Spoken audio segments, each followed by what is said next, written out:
Hello दोस्तों, राधे राधे, जय श्री कृष्णा, हर हर महादेव। मत्स्य अवतार भगवान विष्णु के प्रथम अवतार हैं।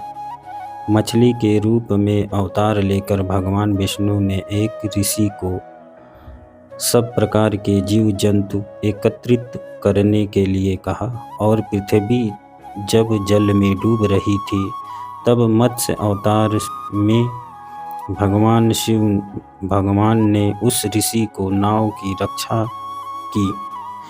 इसके पश्चात ब्रह्मा ने पुनः जीवन का निर्माण किया। एक दूसरी मान्यता के अनुसार एक राक्षस ने जब वेदों को चुरा कर सागर की अथाह गहराई में छुपा दिया तब भगवान विष्णु ने मत्स्य रूप धारण करके वेदों को प्राप्त किया और उन्हें पुनः स्थापित किया। मत्स्य अवतार की कथा। एक बार ब्रह्मा जी की असावधानी के कारण एक बहुत बड़े दैत्य ने वेदों को चुरा लिया। उस दैत्य का नाम हयग्रीव था। वेदों को चुरा लिया जाने के कारण ज्ञान लुप्त हो गया। चारों ओर अज्ञानता का अंधकार फैल गया और पाप तथा अधर्म का बोलबाला हो गया। तब भगवान विष्णु ने धर्म की रक्षा के लिए मत्स्य रूप धारण करके हयग्रीव का वध किया और वेदों की रक्षा की। भगवान ने मत्स्य का रूप किस प्रकार धारण किया, इसकी विस्तृत कारणी कथा इस प्रकार है। कल्पात के पूर्व एक पुण्य आत्मा राजा तप कर रहे थे। राजा का नाम सत्यव्रत था। सत्यव्रत पुण्यात्मा तो था ही, बड़े उदार हृदय का भी था। प्रभात का समय था, सूर्योदय हो चुका था। सत्यव्रत कृतामाला नदी में स्नान कर रहा था। उसने स्नान करने के पश्चात जब तर्पण के लिए अंजलि में जल लिया तो अंजलि में जल के साथ एक छोटी सी मछली भी आ गई। सत्यव्रत ने मछली को नदी में जल में छोड़ दिया। मछली बोली, राजन, जल में बड़े बड़े जीव छोटे छोटे जीवों को मार कर खा जाते हैं। आवश्यक कोई बड़ा जीव मुझे भी मार कर खा जाएगा। कृपा करके मेरे प्राणों की रक्षा कीजिए। सत्यव्रत के हृदय में दया उत्पन्न हो उठी। उसने मछली को जल में भरे हुए अपने कमंडलू में डाल लिया। तभी एक आश्चर्यजनक घटना घटी। एक रात में मछली का शरीर इतना बढ़ गया कि कमंडलू में उसके रहने के लिए छोटा पड़ने लगा। दूसरे दिन मछली सत्यव्रत से बोली, राजन, मेरे रहने के लिए कोई दूसरा स्थान ढूंढिए, क्योंकि मेरा शरीर बढ़ गया है। मुझे घूमने फिरने में बड़ा कष्ट होता है। सत्यव्रत ने मछली को कमंडलू से निकालकर पानी से भरे हुए मटके में रख दिया। यहाँ भी मछली का शरीर रात भर में ही मटके में इतना बढ़ गया कि मटका भी उसके रहने के लिए छोटा पड़ गया।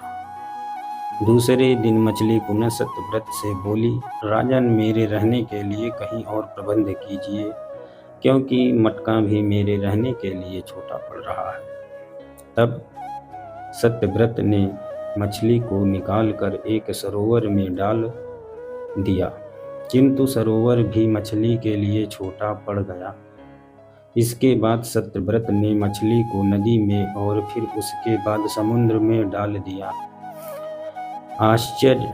समुद्र में भी मछली का शरीर इतना अधिक बढ़ गया कि मछली के रहने के लिए वह छोटा पड़ गया। अतः मछली पुनः सत्यव्रत से बोली, राजन, यह समुद्र भी मेरे रहने के लिए उपयुक्त नहीं है। मेरे रहने की व्यवस्था कहीं और कीजिए। सत्यव्रत विस्मित हो उठा। उसने आज तक ऐसी मछली कभी नहीं देखी थी। वह विस्मित भरे स्वर में बोला, मेरी बुद्धि को विस्मित के सागर में डुबो देने वाले आप कौन हैं? मस्त रूपी रूपधारी श्रीहरि ने उत्तर दिया, राजन, हयग्रीव नामक दैत्य ने वेदों को चुरा लिया है। जगत में चारों ओर अज्ञान और अधर्म का अंधकार फैला हुआ है। मैंने हयग्रीव को मारने के लिए ही मत्स्य रूप धारण किया है। आज से 7वें दिन पृथ्वी प्रलय के चक्र में फिर जाएगी, समुद्र उमड़ उठेगा, भयंकर वृष्टि होगी, सारी पृथ्वी पानी में डूब जाएगी। जल के अतिरिक्त कहीं कुछ भी दृष्टि गोचर नहीं होगा।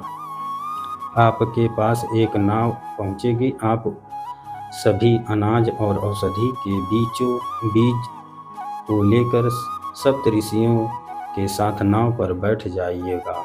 मैं उसी समय आपको पुनः दिखाई पड़ूंगा और आपको आत्मतत्व का ज्ञान प्रदान करूंगा। सत्यव्रत उसी दिन से हरि का स्मरण करते हुए प्रलय की प्रतीक्षा करने लगे। 7वें दिन प्रलय का दृश्य उपस्थित हो उठा। समुद्र भी उमड़कर अपनी सीमाओं से बाहर बहने लगा। भयानक वृष्टि होने लगी। थोड़ी ही देर में सारी पृथ्वी पर जल ही जल हो गया। संपूर्ण पृथ्वी जल में समा गई। उसी समय एक नाव दिखाई पड़ी। सत्यव्रत सप्तऋषियों के साथ उस नाव पर बैठ गया।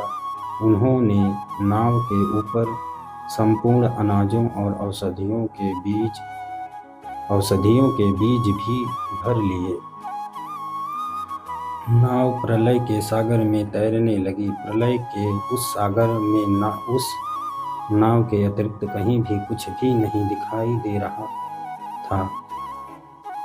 सहसा मत्स्य रूपी भगवान प्रलय के सागर में दिखाई पड़े। सत्यव्रत और सप्तऋषि गण मत्स्य रूपी भगवान की प्रार्थना करने लगे। भगवान से आत्मज्ञान पाकर सत्यव्रत का जीवन धन्य हो उठा। वे जीते जी ही जीवन मुक्त हो गए। प्रलय का प्रकोप शांत होने पर मत्स्य रूपी भगवान ने हयग्रीव को मारकर उससे वेद छीन लिया।